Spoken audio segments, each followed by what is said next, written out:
አሉ ዓላማው ምንድነው? ክርስቶስን ከሰውና ከእግዚአብሔር መካከል ደሙን ስራውን የመስቀሉን ዋጋውን ማውጣት ነው፣ ማጥፋት ነው። ከፈለ መስዋዕትነትን ዜሮ የማድረግ ነው። ክርስቶስን ዜሮ የማድረግ የሱን ስራ ቫልዩሌስ ማድረግ ነው። ፖይንቱ ዋናው ሁሉ ወደ አንተ ይመለሳል ብሎ አንደኛው እንደ አንድ ኮንሰፕት ነው ካርማ ኮንሰፕት። ከሰራ ስኔክ ሆነ መወለድ ትችላለህ፣ ጥሩ አኒማል ሆነ መወለድ ትችላለህ ነው የሚሉት። እንግዲህ መወለድ በሌላ አካል ትመጣለህ ብሎ ስለሚያደርግ ምናምን እነዚህ ጥሩ አኒማሎች ሆነ በርድ ሆነ መወለድ ትችላለህ። ሌላው ባድ አክሽን ፓኒሽመንት መጥፎ ድርጊት ቅጣት ያመጣል ብሎ ነው የሚያምኑት። ማስት ፔይ ፎር ፓስት ሚስቴክስ ላለፉ ስህተት በቃ መክፈል አለብህ።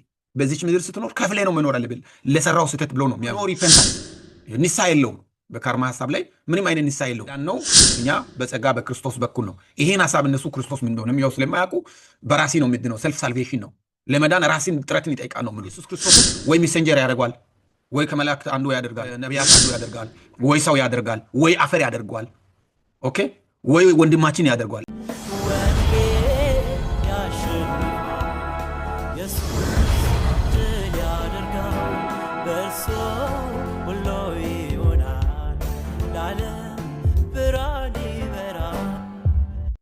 ሰላም ሰላም፣ እንዴት ናችሁ? ሁላችሁም በኢየሱስም ሰላም ላችኋለሁ። ዛሬ አንድ ቪዲዮ ይዤ መጥቻለሁ። ባለፈው ሳምንት ከኒው ኤጅ ሙቭመንት ጋር የተያዘ ወደ ሁለተኛው ቪዲዮ ሪኢንካርኔሽን ሀሳብ ምን እንደሆነ በሰፊው አውርተናል። ከዛ የቀጠለ ዛሬ የእሱ አካል የሆነውን ካርማ ወይም ካውዝ ኤንድ ኢፌክት ምንድን ነው የምለውን ነገር በፓርት 3 እናወራለን ማለት ነው። ካርማ በዚህ በኒው ኤጅ ሙቭመንት እና ሀሳቡ የተጀመረበት በጣም የቆየ ኦልደስት የሆነ አይዲያ ነው። ግን ያው በየዘመናት ራሱን እያሳደሰ ሀሳቡ አዲስ እየሆነ ለትውልድ እየተደረሰ አሁን ላይ ያለበት ደረጃ ደርሷል ማለት ነው። ስለዚህ በካርማ ላይ ምንድን ነው ሰው የሚያደርገው ሁሉ መልካም ወይም ክፉ በወደፊት ወደ እርሱ በድጋሚ ይመለሳል ብሎ ነው የሚያምኑት። ዋትኤቨር ዩ ዱ ሪታርንስ ቱ ዩ ብሎ ነው የሚያምኑት የእምነታቸው ክፍል ማለት ነው። እዚህ በካርማ ላይ ወደ 3 ነጥቦች ናቸው በዋናነት የሚነሳው። አንደኛ መልካም ተግባራት ወደፊት በረከቶችን ያመጣሉ ብሎ ያምናሉ። ጉድ አክሽን ብሪንግ ፊውቸር ብሌሲንግስ። ሁለተኛ ባድ አክሽንስ ብሪንግ ፊውቸር ሰፈሪንግ። ይሄ መጥፎ ድርጊቶች ወደፊት መከራን ያመጣሉ ብሎ ነው የሚያምኑት። ሶስተኛ ፐርሰን ማስት ሰፈር ኦር ወርክ ቱ ፔይ ኦፍ ዴር ፓስት ሮንግስ። አንድ ሰው ያለፈውን ጥፋቱን ለመክፈል መሰቃየት ወይም መስራት አለበት ብሎ ነው የሚያምኑት። ምንድነው ሀሳቡ የምለውን ዲታይል እናወራለን ማለት ነው። ሂስትሪካሊ እንዴት ተጀመረ የምለውን ባለፈውም ስለ ሪኢንካርኔሽን ሀሳብ ሂስትሪ ከየት እንደተጀመረ ያው ሞር ኢንዲያ ላይ ከቡዲዝም እና ከሂንዱዝም ኮንሰፕት እንደሆነ ቻይናም ላይ እነዚህ ቲቤት ካንትሪ ላይ እንደሆነ አውርቻለሁ። ኢንዲያ ላይ ግን ይሄ የአሁኑ የካርማ ሀሳብ በጣም ይበዛል። የተጀመረውም በዛው ስለሆነ ማለት ነው። ኢንዲያ ላይ ምንድነው የሚለው በርዝ ፕሌስ ኦፍ ካርማ እንደ ቻክራስ የሚሉት ሀሳብም አለ። ቀጣዩ ላይ ካርማ እና ቻክራ አንድ ላይ ነው የተጀመረው ከ1500 እስከ 500 ቢፎር በርዝ ኦፍ ክራይስት። ይህን ነው የጀመሩት። ካርማ ምንድነው? ኬዝ እንደ ኢፌክት ነው የሚለው አንድ ሰው የሚሰራው ሀሳብ ተመልሶ ወደሱ ይመጣል የሚለው የሚያስቡት ነው። ቀጣይ ሳምንት ወይም ቀጣይ ቪዲዮ ላይ የምናወራው ለእውቀት ማሰላሰል የሚል ይሄ ሜዲቴሽን ፎር ኢንላይትመንት ሜዲቴሽን ምንድነው፣ ኢንላይትመንት ምንድነው የሚለውን እናወራለን። ካርማ ላይ ሜይን ሪሊጅን አሁን እነዚህ ካርማ ላይ ሂንዱይዝም ላይ ለምሳሌ ከ1500 እስከ 600 ቢፎር በርዝ ኦፍ ክራይስት ይሄ ስለ ካርማ ሀሳብ በደንብ ቬዳስ ይሉታል፣ ቬዳንታስ ይሉታል፣ እንደገና ዩፓኒሻዳስ ይሉታል። እነዚህን ሀሳቦች በአጠቃላይ የጀመሩበት ነው፣ ጅምር ላይ ያመጡበት ነው። እንደገና ወደ ቻይና ስመጣ ቡዲዝም ኮንሰፕት ላይ ሲዳትራ ወይ ጋታውማ ይሉታል 500 ዓመት ዓለም ወይም ከ500 ቢፎር በርዝ ኦፍ ክራይስት። ሌላው ጃይኒዝም የሚባል ሀሳብ አላቸው። ይሄ ሁሉ ከካርማ እና ከቻክራስ ሀሳብ ጋር የተነሳ ናቸው። ጃይኒዝም ከ500 ዓመት ዓለም በፊት ነው የጀመሩት። ስለዚህ በአጠቃላይ ኢንዲያ የኦሪጂን ኦፍ የዚህ የሞደርን ኒው ኤጅ ስፒሪቹዋል ፕራክቲስ የተጀመረበት በኢንዲያ ነው። ሞር ኢንዲያኖች ናቸው ይህንን የሚያመጡት ማለት ነው። ሀሳባቸውን በዚህ ኤሪያ ላይ ስለሆነ ማለት ነው። ካርማ የጀመረው እንደ አንድ ሃይማኖታዊ ህግ ነው የጀመሩት። ለምሳሌ ኢንዲያ ላይ ካርማ፣ ሜዲቴሽን፣ ሪኢንካርኔሽን፣ ቻክራስ ሀሳቦች በጣም ተጀመሩ። ቻይና ላይ ቺ ባለፈው ስለ ቺ እና ስለ ኢነርጂ ምን እንደሆነ ጅምር ላይ እንደነበራቸው አውርቻለሁ። ቺ የሚል ኢነርጂ፣ ታኦይዝም፣ ይሄ ሜሪዲያንስ የሚሉት አጠቃላይ ከነዚህ ጋር የተነሱት ቻይናዎች ጀመሩ። እነዚህ ቲቤት ካንትሮች ደግሞ ባለፈው ያወራቸው ይሄ አስታር ትሬቨል በተለይ ይሄ ኮከብ ቆጠራ ምናምን የሚሉት አሁን ጥንቆላ ጋር የተያዘ አስማት ጋር የተያዘ ሌላ ሌላ እንደዚህ መነሻ ሀሳባቸው ከዚህ ነው የተጀመረው። ዲፕ ሜዲቴሽን የሚሉታል ይሄ ስፒሪት እና እንዴት እንደተጀመረ ያንን ነው የሚያወሩት። ቀጥሎ ደግሞ ወደ ዩሮፕ ተዛመተ። ዩሮፕ ላይ ኦካልቲዝም እንደዚህ አስማት ኢሾዎች፣ የኦካልቲዝም ሴክሬት ሶሳይቲ፣ ቲዮሶፒ እነዚህ አጠቃላይ ስለ ሴክሬት ሶሳይቲ እነዚህ ሴክሬት ሶሳይቲ ምስጢራቸው ምን እንደሆነ ቀጣይ ላይ በደንብ በሰፊው እናወራበታለን። ቲዮሶፒ ምንድን ነው? ስለ ኦካልቲዝምም እናወራለን። ከዛ ቀጥሎ ዩኤስ ላይ ደግሞ ሞደርን ኒው ኤጅ ሙቭመንት ማኒፌስቴሽን፣ እንደገና ኮመርሻላይዜሽን እንዴት እንደተጀመረ ቀጠለ። ከዩኤስ ደምሮ ምን ወደ አፍሪካ መጣ። በተለይ ኢጅፕት ላይ ይሄ ሚስቲካል ሲምቦልስ ይሄ በተለይ ምስጢራዊ ሲምቦሎች አሁን ለምሳሌ የ666 ሲምቦሎች ሌላ ሌላ ሲምቦልስ እንዴት ተጀመረ? ማን አስጀመረ? በእያንዳንዱ ሲምቦል ጀርባ ላይ ምን አለ የሚለውን በቀጣይ የምናወራበት ይሆናል ማለት ነው። ይሄ ስፒሪቹዋል ቦዲ ኮንሰፕት ምንድን ናቸው? እያንዳንዱ ሲምቦል ላይ ምንድን ነው ትርጉማቸውና ዓላማቸው ሂድን የሆነ አጀንዳቸው ምንድን ነው የሚለውን እንቀጥላለን ማለት ነው። እነዚህ በሂስትሪ ደረጃ እንዴት ከአንድ ካንትሪ ወደ ሌላ ካንትሪ እንዴት ዳይቨርጅ እንደተደረጉና ኢመርጅ እንዴት እንደተደረጉ ነው ሀሳቡን ለማውራት የፈለግኩት። አሁን በዋናነት ካርማ እንዴት ይሰራል የሚለውን አንደኛ የምታደርገው ሁሉ ወደ አንተ ይመለሳል ብሎ አንደኛው እንደ አንድ ኮንሰፕት ነው ካርማ ኮንሰፕት። ሁለተኛው መልካም ተግባራት መልካም ነገርን ወደፊት ይዞ ይመጣሉ ብሎ ነው የሚያምኑት። መልካም ተግባር እስከሰራ መልካም ነገርን ወደፊት ይዞ ይመጣሉ ብሎ ነው የሚያስቡ። ምክንያቱም ከዚህ ላይፍ በኋላ ወይም ከዚህ ዓለም በኋላ ከዚህ ህይወት ሌላ ህይወት የሌለውን ወይ የለም ብሎ ስለሚያምኑ በዚች ምድር ላይ መልካም ስራ ከሰራ ወደ ኋላ ስትመለስ ጥሩ ነገር ይዜ ነው የምትውለው። ለምሳሌ ሰው ሆነ ልትወለድ ትችላለህ። እንስሳት ውስጥ ደግሞ ጥሩ እንስሳት አለ፣ እሱን ይዜ መወለድ ትችላለህ። ለምሳሌ ስኔክ ሆነ መጥፎ ከሰራክ ስኔክ ሆነ መወለድ ትችላለህ። እንደገና ጥሩ አኒማል ሆነ መወለድ ትችላለህ ነው የሚሉት። እንግዲህ መወለድ በሌላ አካል ትመጣለህ ብሎ ስለሚያምኑ እርግብ ምናምን እነዚህ ጥሩ አኒማሎች ሆነ በርድ ሆነ መወለድ ትችላለህ። ስለዚህ መልካም ስራ መስራት ስትመጣ ጥሩ ሰው ሆነ ወይ ጥሩ ነገር ሆነ ነው የምትወለደው ብሎ ነው የሚያምኑት። ሌላው ባድ አክሽን ፓኒሽመንት መጥፎ ድርጊት ቅጣት ያመጣል ብሎ ነው የሚያምኑት። ሌላው አራተኛ ነጥብ ዩ ማስት ፔይ ፎር ፓስት ሚስቴክስ ላለፉ ስህተት በቃ መክፈል አለብህ። በዚች ምድር ስትኖር ከፍሌ ነው መኖር አለብህ ለሰራው ስህተት ብሎ ነው የሚያምኑት። ይሄ በጣም ብዙ ዲቴይል ነገር ነው በውስጥ የያዘውና እሱም በዝርዝር እናያለን። ስለዚህ ባይብሊካል ኮንሰፕት ጋር ስትመጣ አንድ ነገር አሁን እነሱ የካርማ ሀሳብ ወደ ባይብል ስናመጣ እንግዲህ እኛ ሁሉንም ነገር ወደ እግዚአብሔር ቃል ነው የምናመጣው፣ ወደ እግዚአብሔር ሀሳብ ነው የምናመጣው።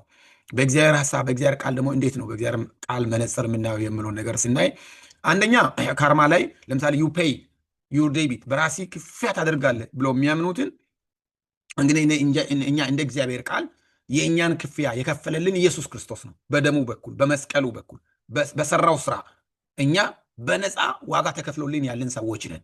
ምክንያቱም በኢየሱስ ክርስቶስ የምናምን ከሆነ ማለት ነው። ስለዚህ የእኛን ፔይ ያደረገው ማን ነው? ጂሰስ ነው፣ ኢየሱስ ክርስቶስ ነው። በጸጋው ሁሉንም ክፍያ አድርጓል በመስቀሉ ሞት። እኛ የምንከፍለው ሳክሪፋይዝ የለንም ማለት ነው።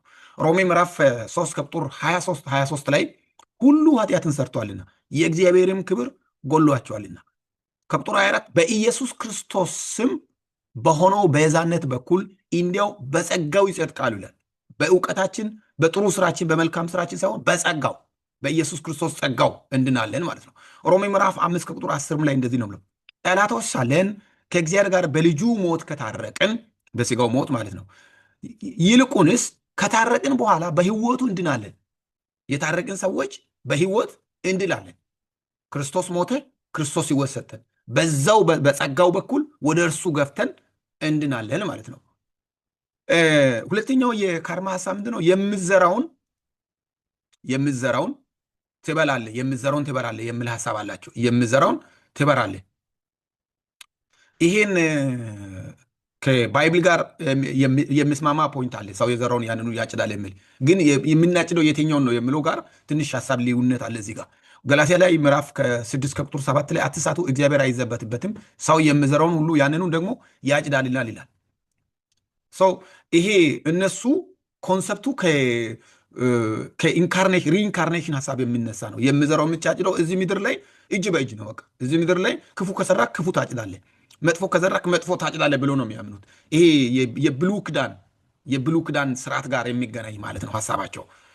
ሶስተኛው ሪኳይር ሰልፍ ሳልቬሽን፣ ራስን መዳን ይጠይቃል። ራስን በራሴ ነው የምትድነው የሚድን ይሄ የሚያድን ነገር ክርስቶስ የሚባል መካከለኛ የለም፣ አያስፈልግም ምንም አይነት የዳን ነው እኛ በጸጋ በክርስቶስ በኩል ነው። ይሄን ሀሳብ እነሱ ክርስቶስ ምን እንደሆነ ያው ስለማያውቁ በራሲ ነው የምድነው፣ ሰልፍ ሳልቬሽን ነው።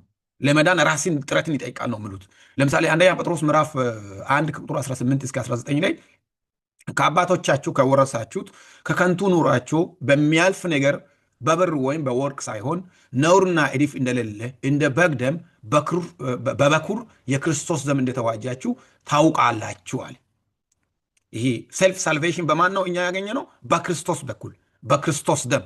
የክርስቶስ ደም እኛን ከእግዚአብሔር ጋር አስታረቀን፣ ህይወት ሰጠን። በመስቀሉ ደም በኩል በማጋረጃው በስጋው በኩል ዳነን። ያንን እነሱ አይቀበልም፣ የካርማ ሀሳብ ማለት ነው። አራተኛው ኖ ሪፔንታንስ፣ ንሳ የለውም። በካርማ ሀሳብ ላይ ምንም አይነት ንሳ የለውም። ለምሳሌ ሉቃስ ወንጌል ምዕራፍ 5 ቁጥር 32 ላይ ኃጢአተኞችን ወደ ንሳ እንጂ ጻድቃንን ልጠራ አልመጣሁም አለ ኢየሱስ ክርስቶስ። አይ ካም ኖት ቱ ኮል ደ ራይተስ በት ሲነርስ ቱ ሪፔንታንስ። ይሄ ሀሳብ በዚህ በካርማ ላይ አይሰራም። ኢየሱስ ክርስቶስ ኃጢአተኞቹን ሊያድን እንደመጣ፣ ለኃጢአተኞች እንደተሰቀለ፣ ለኃጢአተኞች እንደሞተ፣ በስጋ ሞተ በመንፈስ ሕያው ሆነ የሚለውን ቃል እዚህ ጋር አይሰራም ማለት ነው። ይሄ ምንም አይነት ሪፔንታንስ አያስፈልገውም፣ ንሳ አያስፈልገውም የሚል ኮንሰፕት ነው። አራተኛው ኖ ፎርጊቭነስ፣ ይቅርታ የለውም። አንድ ሰው ከሰራው በሰራው ልክ መጠየቅ አለበት። ምንም አይነት ለዛ የተከፈለ ዋጋ ምንም አይነት የለም ነው። ለኃጢአት የተሰጠ ደሞዝ ክርስቶስ ደም። ምክንያቱም መሀሉ ዓላማው ምንድን ነው? ክርስቶስን ከሰውና ከእግዚአብሔር መካከል ደሙን፣ ስራውን፣ የመስቀሉን ዋጋውን ማውጣት ነው፣ ማጥፋት ነው። ምንም አይነት የተከፈለ መስዋዕትነትን ዜሮ የማድረግ ነው። ክርስቶስን ዜሮ የማድረግ የእሱን ስራ ቫሊውሌስ ማድረግ ነው ፖይንቱ ዋናው። ስለዚህ ይሄን ሀሳብ ይዞ ነው መጀመሪያ ኒው ኤጅ ሙቭመንት አሁን የጀመሩት። ሰው ኖ ፎርጊቭነስ የሚለው ላይ ማቴዎስ ወንጌል ምዕራፍ 26 ከቁጥር 27 ላይ የተጻፈውን ቃል ተግባራዊ ያለ ማድረግ፣ ይሄ ዜሮ ማድረግ ማለት ነው። 27 ላይ ምንድነው? ጽዋንም አንስቶ አመስግኖም ሰጣቸው ኢየሱስ ክርስቶስ እንዲህም አለ፣ ሁላችሁም ከእርሱ ጠጡ፣ ስለ ብዙዎች ለኃጢአት ይቅርታ የሚፈስ የአዲስ ኪዳን ደሜ ይህ ነው። ደም ለኃጢአት ይቅርታ የሚፈስ የኢየሱስ ክርስቶስ ደም። ያንን የክርስቶስን ደም ዜሮ ማድረግ ነው የሰይጣን ዋናው ዓላማ።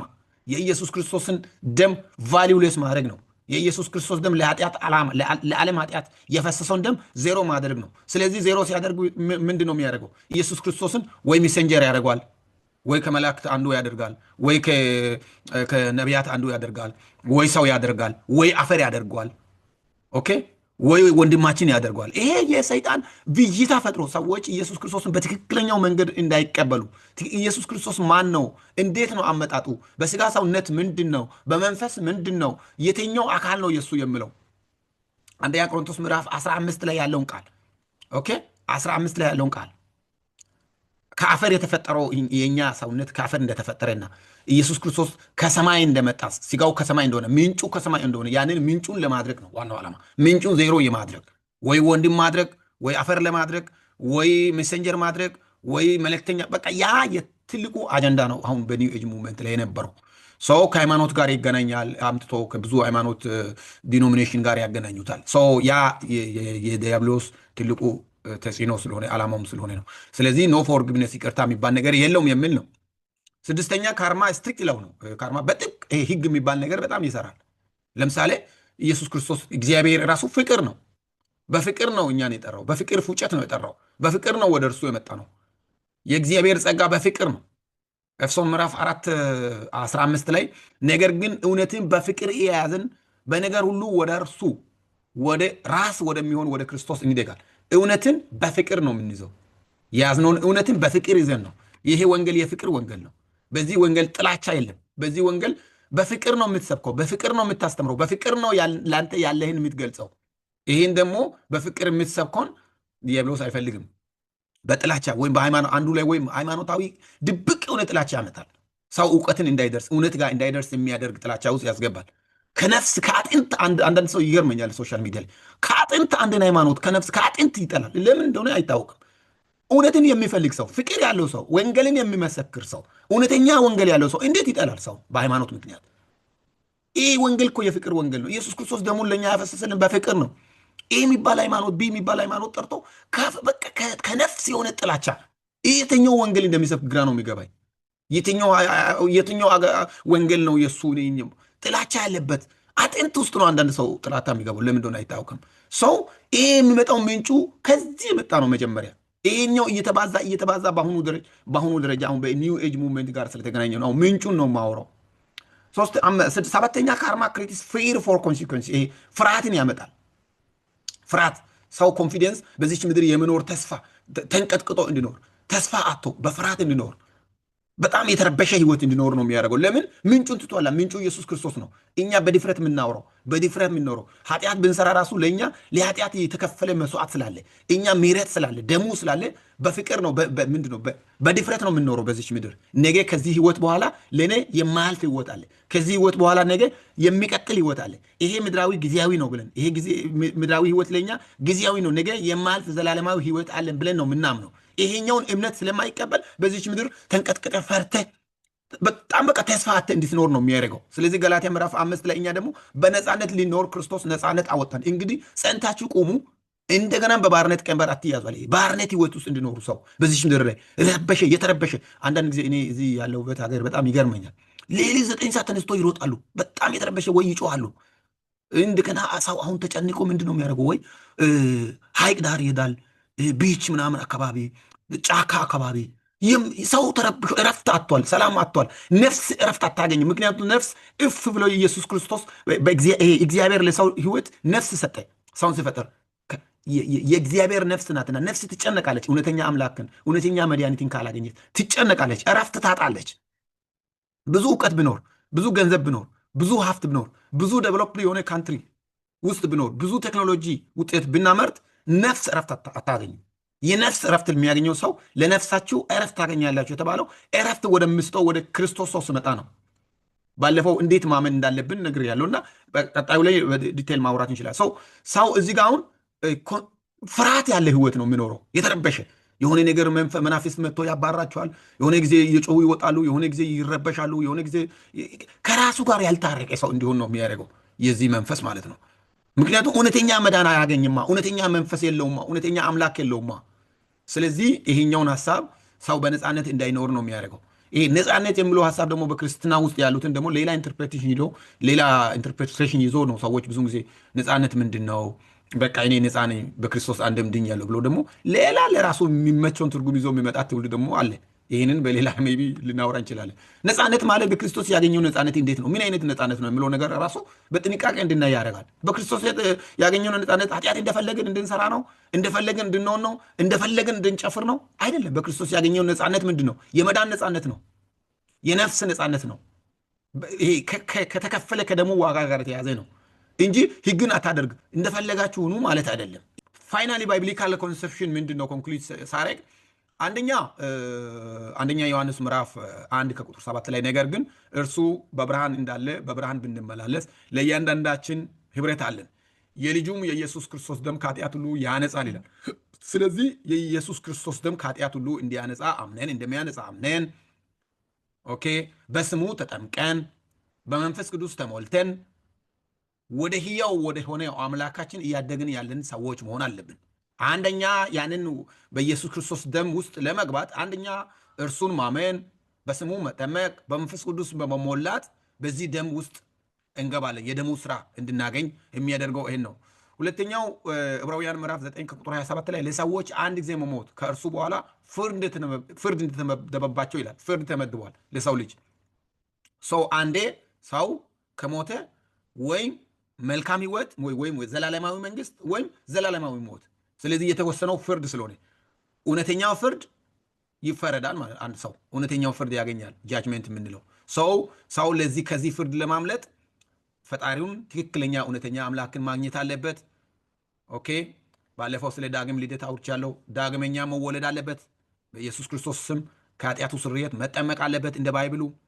ይሄ የእግዚአብሔር አዋጅ ነው። በመንፈስ ቅዱስ መሞላት አለበት። እነዚህ ነገሮችን ሰው አሟልቶ በንስሐ ሁል ጊዜ እየተቀደሰ ሁል ጊዜ ራሱን እያደሰ በእግዚአብሔር ፊት በቅድስና ከኖረ የእግዚአብሔር መንግስት ወራሾች እንሆናለን። ቀጣይ ሳምንት ላይ ስለ ኢንላይትመንት ደግሞ ምንድነው ይሄ ሜዲቴሽን የሚሉት ኢንላይትመንት ምንድነው የሚለው ነገር በደንብ በሰፊው እንመጣለን። ለዛሬው በዚህ አበቃለሁ። ተባረኩ። ወንጌል ያሸንፋል፣ ኢየሱስ ድል ያደርጋል፣ በእርሱ ሁሉ ይሆናል ለዓለም ብርሃን